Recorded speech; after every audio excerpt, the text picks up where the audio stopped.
Hello and welcome back to another episode of the Ryan and Log Fantasy Show. This being December 18th, 2020, just a week away exactly from Christmas. It's crazy how time flies. And unfortunately, I just want to inform the listeners right now that Logan will not be joining me tonight, as apparently he's a very busy man. He's got stuff going on. He didn't tell me a whole lot. Just said wasn't able to record tonight, and probably not tomorrow either. So you know what? I'm just like, you know what? I'll record solo. So hopefully this doesn't bother too many of the listeners out there. I'll do my best to cover for the Logan. But let's get started with last night's game. You know what? The Chargers and Raiders. That was actually a pretty exciting game for two teams that you wouldn't think could give a game like that. And you know what? I think the two biggest stories out of this game was how good Justin Herbert looked without his top two weapons in the game for the majority of the game.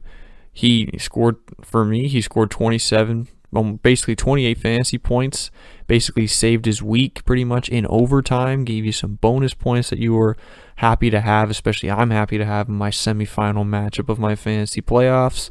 But I think the biggest thing for the majority of people, which I went through last night and almost all day, was Keenan Allen. You know, not knowing what Keenan Allen's status was going to be before game time, basically finding out at 6:30 that he was going to be limited and that he was going to be on a snap count.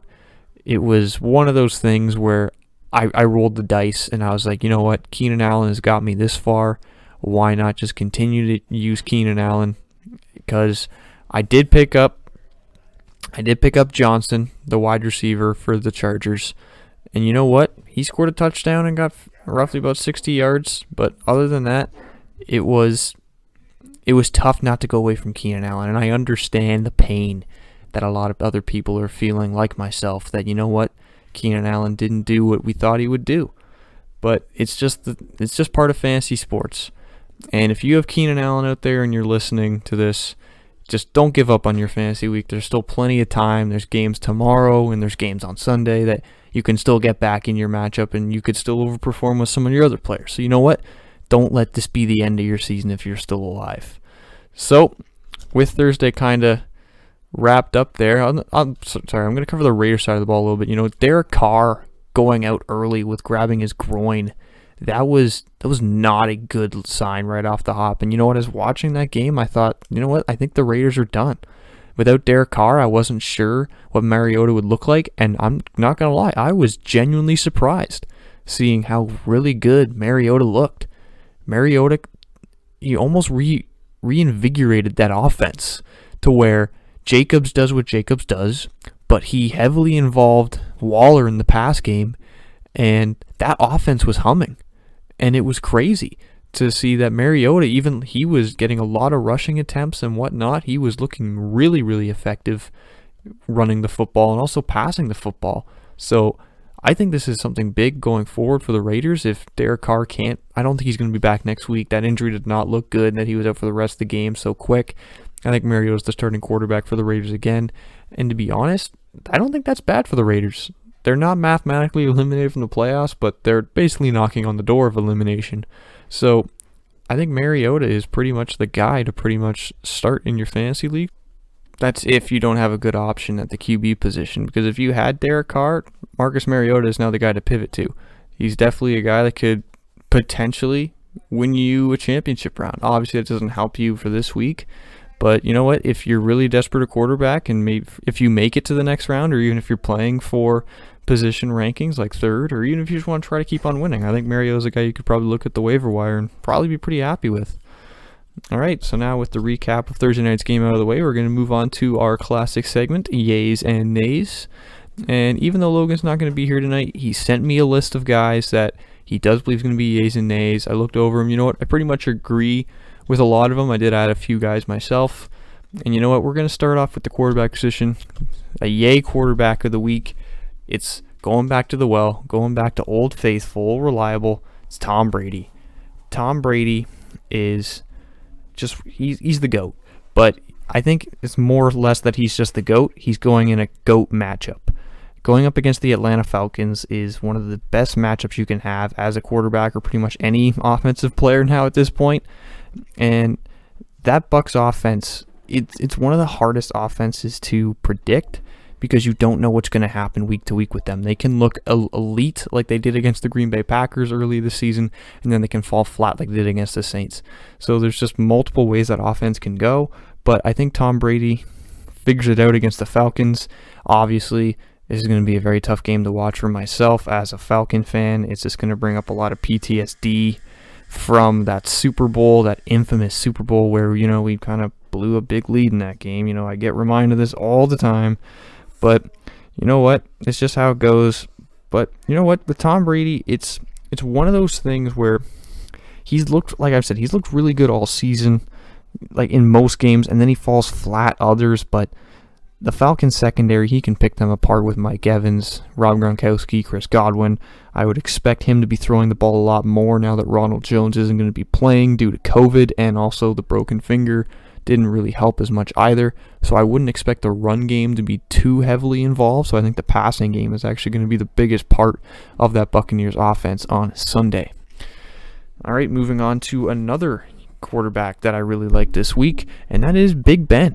We're going back to some of the most reliable quarterbacks over the last few seasons in fantasy football. But you know what? The Steelers are coming off 2 straight losses after starting the season 11-0. But you know what? I think this offense figures it out against Cincinnati. If you're going to have a rebound game where the Steelers really need to win to try to keep pace with the Chiefs for the number 1 seed, it's against Cincinnati. I really like the matchup. And if you look back to Week 10 when the Steelers played Cincinnati the first time, Big Ben had 29 fantasy points, which was actually his season high, and he had 4 touchdown passes, which was also season high, and he also had a season high in pass yards. So he had his season high in everything against the Cincinnati Bengals, and I would expect not necessarily the same type of game, but I would expect a very similar game to where he's going to be I think he's going to be a top 10 quarterback this week. I really like him against the Cincinnati because Cincinnati is pretty much out of it. Their defense hasn't looked great all year, and I honestly think those pass catchers are going to be motivated. Ebron and Deontay Johnson kind of saw a little bit of bench time against the Buffalo Bills after some early drops. And you know what? They're going to be motivated to try to make sure they get big plays and get into the end zone. And I think this team really has to win this game, and not just win this game, but win it convincingly. And I think this is the game that they do it, because this offense has been heavily involved in the pass game these last almost all season. The run game is almost non-existent, and Big Ben's been throwing it 40 to 50 times. And we've said if we said time and time again on the show, is that you have to, the pass catchers for Pittsburgh are always the way to go, because Pittsburgh will always throw the football. It is huge. It's the big part of their game, and it's always something to bank on. So Big Ben, easy guy for me. I love him this week. Now we're going to move on to some nays for the quarterback position. And you know what? We're going to start off with Cam Newton. Cam Newton he started off pretty good in the early part of the season, but recently he's been very hit or miss. He's going up against a very good defense in the Miami Dolphins that actually gave Pat Mahomes problems, making him throw 3 picks in a game last week. Cam is coming off a terrible game against the LA Rams, and I would expect this to continue because Cam can't throw the football. It's been proven that if Cam doesn't run the football, Cam's not having a good game. And if that offense can't get running the football at all, it's just going to be a bad day. So Cam's not going to be able to get it done for you. If you have him, there's a possibility that he could possibly, maybe you get some rushing touchdowns if you're lucky. But for the most part, he has not looked good these last few games. Last time he reached 200 passing yards was against Houston in week 11. And even then, he only finished with 19 fantasy points, which it's good for a quarterback, but not elite numbers that you would be hoping for. But you know what? Cam's just a guy I want to pivot away from. The second guy on my list, it's the big news pretty much of the day, is that Drew Brees is going to be back for the New Orleans Saints. This is huge news because this is going to be a massive game for the New Orleans Saints as they're playing the Kansas City Chiefs, which is honestly, I think it's the game of the week. It's the one to watch. But if you are in a fantasy semifinal and you are thinking about starting Drew Brees, I would heavily advise you against it, only because Drew Brees has shown he can be elite in the passing game, But you know what? He's banged up. He's coming off not 1, not 2, not 3, but 11 broken ribs and a punctured lung and just a crushed soul, pretty much, it feels like at this point. But it's one of those things where I wouldn't want to mess with it, because it's very possible that in that game, the Chiefs might just send full blitzes at him. They could hit him really good a couple times, and it's very possible that Drew Brees could be banged up at the end of the first quarter and Taysom Hill takes over. So I would stay away from the New Orleans quarterback position in general, because you don't know what's going to happen. If anything, it's what Drew Brees means to the Saints is it really means Alvin Kamara is going to get a lot of work this game, especially with now today also the news of Michael Thomas not playing. This just elevates Alvin Kamara's role in this game humongous, because the Chiefs are not good against the running back position in general this year, and the fact that now Alvin Kamara gets back to what he was good at all season at the beginning of the year was getting those pass attempts, which is large for him as a running back. And if you can get targets as a running back, and especially the volume he was getting, pretty much being number 1 in targets on his team, that is something you want to look at. But for Drew Brees, again, he's an elite player. I think it's just a game they're trying to get him ready for the playoffs, and it's not something that you would want to risk your fantasy season on. So if you can maybe move to a guy like a Jalen Hurts, if you can, maybe like a Big Ben like I mentioned, or a Tom Brady if he's out there, I would definitely try to do something like that. And finally, my last guy is a guy that he will probably be started, but I don't like the option to start him this week. It's Russ Wilson. And you know what? Russ Wilson is an elite quarterback. He's had an MVP type season. He's been super good all season. But if you look at it, ever since week 9, when he put up 24 points against Buffalo, the highest finish he had after that was 23 last week against the Jets. And previously, since week 9, he has only cracked 20 points twice, which is not a good sign. And if you look at the teams that really gave him problems, it was teams that rushed the quarterback. So it's teams like the LA Rams, it's like the Philadelphia Eagles and the New York Giants that really put pressure on the quarterback, that really made it tough for him to throw the football and made him uncomfortable in the pocket, which is something the Washington football team does extremely well, especially with Chase Young. They proved last week against the San Francisco 49ers that they can get to the quarterback. That defense was unstoppable last week. And Russ Wilson, he can easily get out of the pocket and move, and he has a lot of weapons to possibly, have a really good finish, as he's proven that he can do. But it's one of those things where you're going to start him, you're not going to bench him. You take the chance on Russ Wilson, but I think his upside is kind of capped this week. I don't know exactly what he's going to be able to do against this defense. And to be honest, the Washington football team has been playing really well these last couple weeks. They're coming off 4 straight wins. They have something to play for. They're fighting for division. And so do the Seahawks. So I honestly do believe this game is going to be a very interesting game, even though on paper it doesn't look like it should be. I think the Seahawks have kind of come down to earth a little bit, and it's going to be a fun game. But for Wilson, I think he's still going to give you pretty good numbers, but you might look back at the end of the week and think maybe this guy lost me my fantasy week because he didn't play to what he normally does. He's still going to put up numbers, but it's not something I overly love. All right, now we move on to the running back position.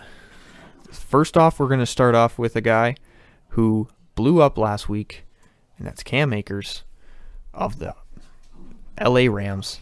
Cam Akers has been unbelievable ever since Sean McVay said, you know what, you're the guy. And last week, he put up 20 points against New England. Everybody remembers that Thursday night game where he just blew up.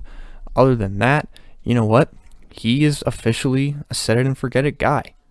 Now, is it possible that that could change? Absolutely. But for right now, Cam Akers is the guy in LA. I really love the opportunity that you can start him. And to be honest, I think Cam Akers is in the running for the guy that can officially win you a fantasy championship. Cam Akers is now starting to, I think in that New England game, he saw 80% of the snaps, which is large for a running back. And especially for the Rams, they finally decided, all right, Cam Akers is the guy.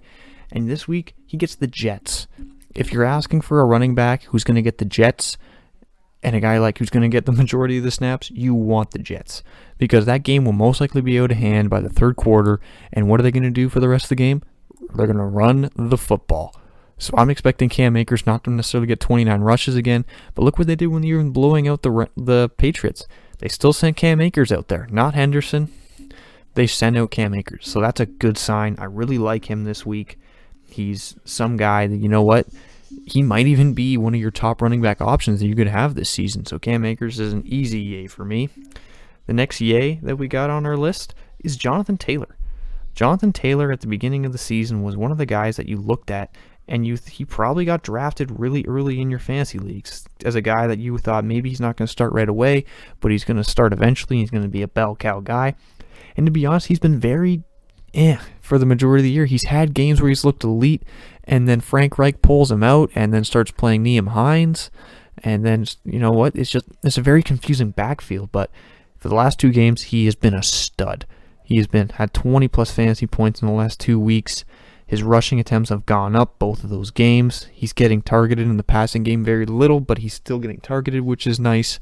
And the matchup against Houston is something that you wish for, because the Colts got something to play for. Houston does not have a defense, and they are not good against the run for the majority of the season. So give me more Jonathan Taylor. I believe Jonathan Taylor continues to have his ways in fantasy of scoring big numbers. So I believe Jonathan Taylor is one of the guys that if you've held on to him this long and you're still alive in fantasy, this is a guy you're going to start. And if your opponent knows you're going to start him, they're probably going to be pretty worried about him, because if I was playing him, I would be genuinely worried as well. Jonathan Taylor, easy yay as well. Now we move on to the nays. You know what, the guys we don't like. You know what? We start off with, it used to be reliable fantasy running back, used to be the top of the list guy, and that's David Johnson. David Johnson has had a very okay season for what I thought, but this week he's going to be playing the Indianapolis I apologize. He's going to be playing the Indianapolis Colts. And you know what? The Indianapolis Colts, like I've already mentioned with John Taylor, they got something to play for. That defense is really good, and I don't have that much faith in Houston to get anything done offensively, especially in the run game, because they're probably going to be down pretty quick in the majority of this game. So they're going to have to rely on Watson to throw the football a lot more. And you know what? Johnson missed last week. He didn't play against Chicago. And even when he played against Indianapolis in Week 13, he only rushed the ball 10 times for 44 yards and pretty much got saved by a rushing touchdown, which only gave him 10 points, which if you're asking for maybe a flex play, it's something that you could look at, but I don't think he gets a touchdown again in this game against the Colts. So if you're lucky, he might get you about 50 yards rushing before they have to start throwing the football all day. So I'm not a massive fan of David Johnson rolling him out there this week, only based on the matchup, which for Houston, it's almost anybody is a bad matchup if they can throw the football. And now for another guy that got drafted pretty high in most leagues, and that's Clyde Edwards-Helaire. And it's tough to say this, but they have not been able to establish an elite running game. And if Logan was here, he would obviously defend that, and he'd be like, well, Clyde's been really good. But I was one of the guys at the beginning of the season that was telling Logan that I think Clyde's a bust. And I wasn't saying Clyde's a bust for the rest of his career. I said I think this season where he was getting drafted, which was roughly about top 8 in most fantasy leagues, I think for that position, I thought he was a bust. I said Clyde at best is probably a second round guy. And right now he's playing like a second round guy. He's only got over 20 fantasy points one time against the Las Vegas Raiders. Other than that, he's been very disappointing. And the matchup against New Orleans is not ideal. New Orleans is a really good defense. I think they're going to be extra motivated after that almost humiliating loss to the Eagles. And New Orleans has something to play for. They're trying to get the number 1 seed in the division. So do I believe that this is a must-win game for the Chiefs? No, because they don't necessarily need to win this game, but it's just one of those things where they have to try to secure the number 1 seed. So if you get there, you get there. But like I've said, Clyde has not been running the ball efficiently almost all year. Lev Bell is getting a little bit more involved in the run game, and it's not something I'm willing to risk my fantasy season on. If you're going to flex him, you can. I'm not saying you're going to bench Clyde, obviously, but he's not going to give you that upside that you're hoping for, that you've been pretty much hoping for all season. So I'm not a big fan of Clyde this week. All right, now we're going to be moving on to the wide receivers. And we're going to start off with Brandon Aiyuk. You know what? The San Francisco offense is very hard to gauge. You don't know who's going to be playing quarterback for the majority of the weeks. And you know what? It looks like it's going to be Nick Mullins, because Nick Mullins has been playing the last few weeks. but Brandon Aiyuk is pretty much one of the only reliable guys in that offense. I know there is possible rumors of George Kittle getting activated before this game. I don't buy it. I don't think he's coming back maybe this season, but if he does, it might be next week. So keep an eye on that. But other than that, Brandon Aiyuk is pretty much one of the only reliable guys, like I've mentioned, in this offense. He's been very consistent these last couple weeks when he's at least been playing. And I would expect that to continue against Dallas. Absolute smash spot. When it comes to Dallas, they don't have an offense. They don't necessarily have a defense either. Defense is definitely the worst side of the ball for them. And you know what? I think the run game for the Niners is going to be interesting because we're not sure how healthy Mostert is. We don't know how effective Jeff Wilson's going to be. And if they're going to be splitting carries, it's one thing that if they get the run game going, it's good for them. But Aiyuk and Debo are their two guys that they love to target in the pass game. So I expect Aiyuk to have a really good game to continue his successful ways. And he's a guy that you could look at, and if you're flexing him, that's great. And even if you're not, I really like the opportunity of the upside here. He could easily have a 20-point game against Dallas. Wouldn't be surprised with that. Next, we're going to move to Corey Davis. Corey Davis is he is one of the guys that you look at back in seasons past of fantasy. I had this guy last year thinking he would blow up, but now it's like this year where he's had way more games where he's actually done very well, and it's another instance of just the matchup.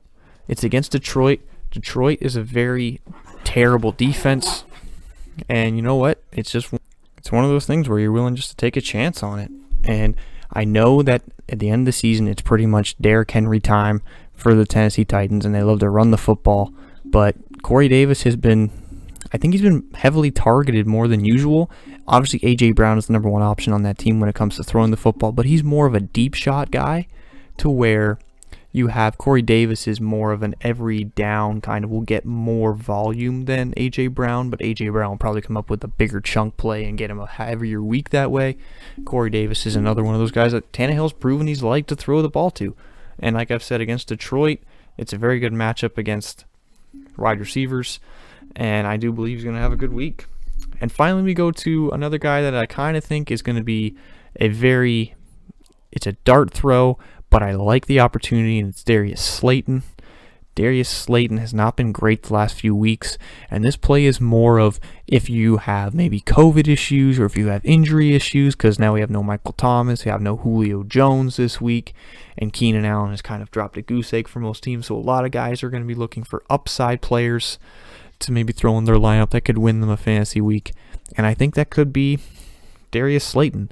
You know what? I don't think Daniel Jones is going to be playing. I'm not sure exactly. Don't take my word for it. I don't know if he's actually going to be playing or not.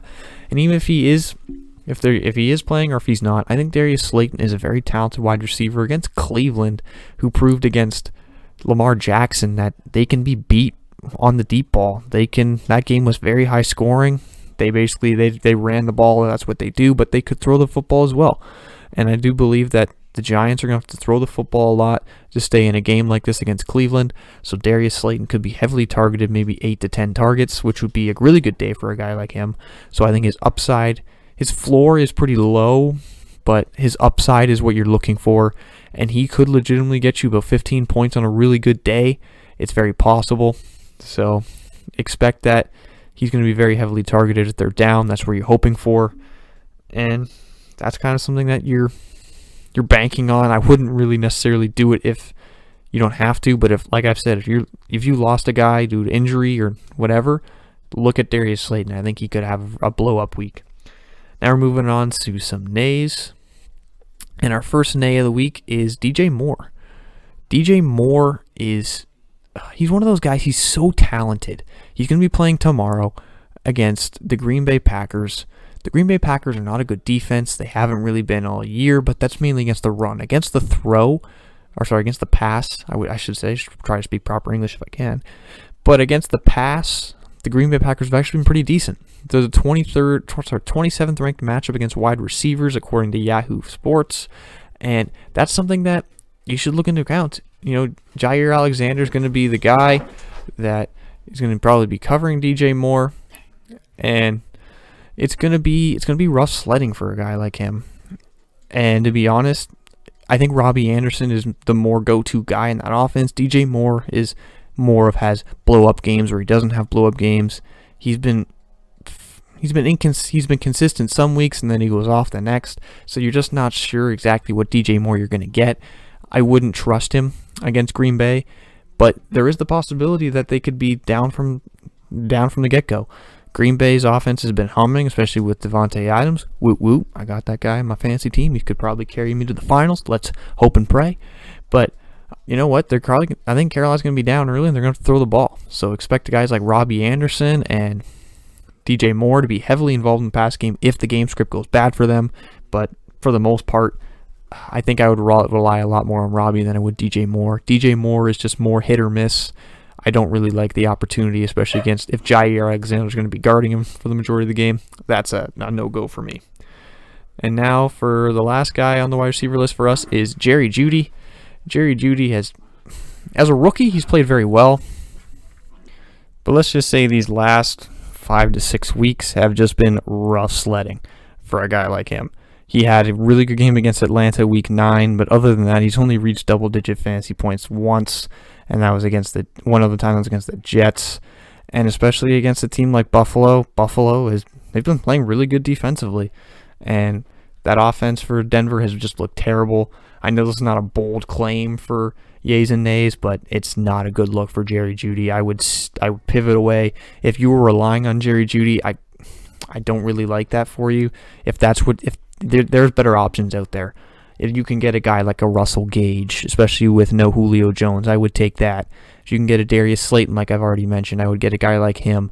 There's going to be other guys on the waiver wire that offer you that very high upside to where I don't believe Jeudy will get that for you. Jeudy has only done that once, and you're looking for more of a guy that has a better matchup than Buffalo. So if you can find somebody better on the waiver wire, I would take a look. There's definitely other guys that can do it for you, but that's not going to be Jerry Jeudy. And finally, we're going to move on to the tight end position for the week. And you know what? It feels good to say this, but a guy that's going to be on the yay list this week, just like Tom Brady, it's going to be Rob Gronkowski. Rob Gronkowski is considered probably one of the best tight ends of all time. And against the Atlanta Falcons this week, I would expect that to look like old Rob. Rob has looked fairly decent, but again, like we mentioned, it's matchup driven for a lot of the tight ends, especially the tight position is a lot matchup based more than anything else. Tom Brady loves Rob Gronkowski in the passing game, and Atlanta cannot stop anything. And with this offense humming, and like I've said, Tom Brady's going to be throwing the ball a lot more than usual. Expect Gronk to get a lot more red zone looks. I could see him realistically maybe getting a touchdown, maybe 2 if you're lucky, but he's going to be heavily involved in the pass game because the rest of those pass catchers have been pretty inconsistent, and Rob is one of the only guys that Tom Brady really relies on. So I just love the matchup. It's a divisional game. The Bucs have to try to win this game to get better seeding if they can. But Rob Gronkowski, he's one of the GOATs. You start him. You love him this week. And finally, move on to the tight end nay of the week. And you know what? It's Jimmy Grandpa. It's Jimmy Graham. Jimmy Graham he's been okay. You know what? For a guy that I didn't really expect a lot out of this season, Jimmy Graham has actually been a lot better than I thought. He's had some games where he's been really good for you, and he's had some games where he's done nothing for you, where I started him when he dropped the bagel. But that's besides the point. Other than that, he gets Minnesota. The last time he dropped a bagel was actually when I started him, was against Minnesota. But Minnesota, I actually expect this game to be a sneaky good game. This could be a very high-scoring game. These offenses, the Chicago Bears offenses looked really good. And you know what? As much as I look to free Allen Robinson away from the Bears, Mr. Trubisky's been pretty good. He's been giving Allen Robinson, showing him how good Allen Robinson actually is. But like I've said, that offense is humming. David Montgomery is running the football effectively, and everybody is just playing really well over there. And the Vikings just kind of got embarrassed by the Buccaneers because it's not like the score showed they got embarrassed, but it's just more they couldn't do anything on offense. They dominated time of possession, but they couldn't get anything into the end zone. And I would expect this, like Jefferson and Thielen to rebound and Kirk Cousins to get a really good game going. But I don't think Jimmy's going to be the guy because Mitch Trubisky has shown on multiple occasions that he will throw the ball to Allen Robinson and Allen Robinson only. So it looks like if you have Allen Robinson like myself, you love the matchup this week. He's been elite ever since Trubisky got back. I would expect 10 to 15 targets, probably a touchdown, and maybe 100 yards. So I'm expecting a really good game out of him. And I would expect Montgomery to run the ball effectively. He's been doing it really, really well as of late. So I can expect that to continue. And if the run game for the Bears gets going, expect the pass game to get going. But even Cole Kmet for the tight end for the Bears is almost a more viable option than Jimmy Graham. So I would probably stick to something like that rather than starting Jimmy Graham. So with that wraps up this episode of the Ryan and Locke Fantasy Show. You know what? I might do a little bit more solo podcasts. Leave your comments down below if you prefer a Ryan solo or if you prefer the Ryan and Log tandem, because you know what, I prefer to do with Log. But if you guys want a little bit more content, it's easier for me if I can record on my own, because I basically just do it out of my basement anyway and Log just shows up. But I try to do everything with Log. But if you like it, just let us know, because we obviously like to see what we try to give people who listen what they want to hear. And you know what, if you're still alive like myself this week, and if you started down with Keenan Allen and you have some guys going tomorrow, just know that it's not the end of your season. You still have plenty of games this week. Just stay confident. You got plenty of guys on the waiver wire that can help you win. Just, if you have to, make some bold moves. But other than that, you just got to have faith that your guys that got you here are going to get you to win. I hope everybody, if you're still alive, good luck, because this is a big week. As for myself, I want to win my first championship pretty badly. But that's besides the point. Again, you know what? Just leave a comment on how you're doing this week, how confident you feel. We want to hear what you guys are doing. We want to hear how our listeners are doing in fantasy football. But other than that, thanks for listening. If you leave a like and subscribe, we really appreciate it. Also hit the notification bell that we don't miss any of our new videos. And you know what? Enjoy football for the next 3 days, which is awesome, because Saturday football is like nothing other. I don't really watch college football, but NFL Saturday, yes please. So again, good luck in your fantasy matchups. Enjoy football this weekend. And as always, stay classy.